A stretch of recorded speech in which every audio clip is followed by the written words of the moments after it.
你最想改嘅係邊一部分呢？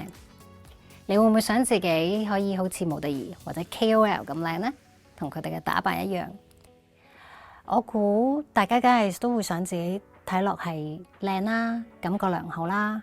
但係大家有冇諗過，其實有啲乜嘢會影響我哋對自己嘅身材或者外表嘅睇法呢？喺2025年3月，為咗慶祝瑪利諾修院學校創校100週年，喺中環大館舉行咗一個叫做《百載流光美的蛻變》嘅研討會。我同幾位香港大學社會學系嘅同事同埋學生分享咗一個共同核心課程，叫做 Body, Beauty and Fashion 嘅一啲教學同埋一啲對於性別議題嘅研究成果。而家就想同大家分享當日嘅精華剪輯。咁請大家細心欣賞之餘，就試下揾翻頭先我問大家嗰啲問題嘅答案。